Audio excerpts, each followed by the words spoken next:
Hello, Reverend Cannon. This is Anthony Gray, also known as the Hammond Man on Hear and Play. Thank you for your instant message. Let me know what it is exactly that you wanted. I'll try to go slow and explain this to you and all of the others that have a little difficulty understanding preacher chords. I take it that you play on a keyboard. I don't know if you have it split or anything like that, but what I'm going to do, I think I'll approach this by way of doing it with the single bass and right-handed chords. Okay. I'll be in B flat for this, and I guess I'll show you pretty much the premise of how this kind of goes here. Alright. Preacher chords, in the way I understand it for myself, is to me it's the concept of playing a fast song but just chopping it up. It's really slow, and obviously it also depends on the preacher and how he preaches. Alright. Basic concept of preacher chords is you have your 1,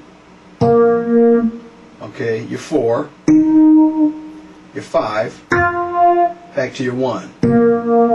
Alright. Now, also would apply in your bass hand. Alright. Now, you know it would be the 1, 4, 5, and back into the 1. I think what confuses people is what type of chords to use for this type of playing. Alright. You would, mainly the type of chords would be 7th chords, okay? Dominant 7th. Alright. So if I want to play a B flat 7,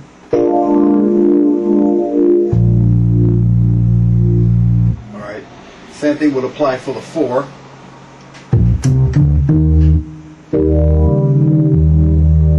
The 5. Back to the 1. Now you wouldn't necessarily play your preacher chords that way, because preacher chords have a minor tone to them, alright, in the minor feel. So when you hear runs being made, they're usually, if they're not this type of run, okay,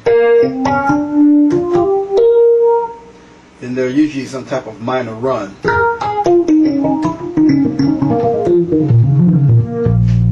Okay, so if you can practice your minor run,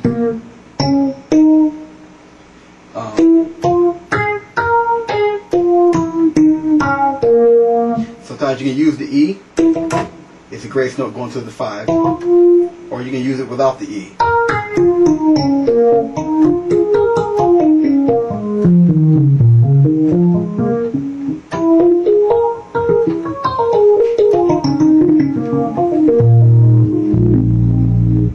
Okay, now that chord. What I'm doing is that I am playing the root note in the left hand, but I'm using the dominant 7th of that root note. Okay. It's like this. Let's say if I just keep my finger on the B flat. Alright. Each scale degree has a certain chord associated with it. Okay, so now remember, we're in the key of B flat. This can apply to all keys. So, obviously for the 1, I use it'd be either major or minor. 2, minor. 3, minor. 4, major. 5, major. 6, minor. Your 7 could be either minor or diminished. Alright. Or back to your major or minor again. Alright. Now your dominant 7th will usually be a major chord. And remember, I always used to say, whatever you can use for your 1, you can use for your 4. Now that should start to sound a little familiar to you, okay?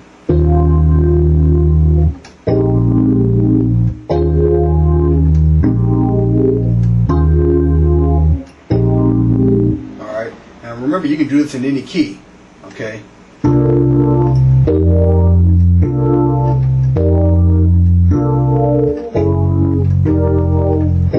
That's F, B flat. Okay. A flat. Okay. Back to B flat again.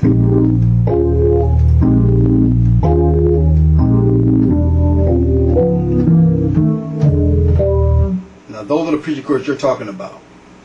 Alright. Now, I'm going to show you the concept of how you can do all of that. Alright. Now, if you remember this type of concept for the preaching chords, and what I'm using, like I said, is the A flat major 7, it's the dominant 7th of B flat, and I'm resolving it. What I mean by resolving it is that I'm taking the third of that chord, okay, and I'm going to flat it. Now, in the flattening of that note, I'm also making a transition at the same time.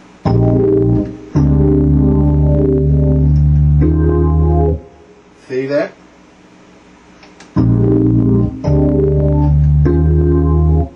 Alright. So your 1 to the 3rd, to your 4. Alright. Now that's going from 1 to 4. And it applies to every key. Okay. Even the keys you don't like the key of A. Okay. Follow me so far? So let's go back to B flat. Okay. Now, you're wondering what I just did. Alright, hold on. Now that we got the 1 to the 4 established, the 5 is a different approach. Because the 5 is going to bring you back to the 1 99.9% of the time. Okay. The 5 in B flat is F. Alright.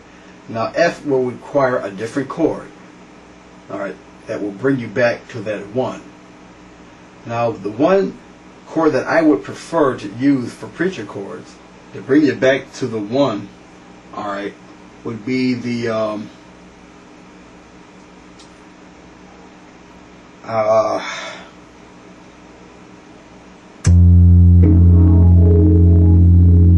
trying to think of how I would say this for you.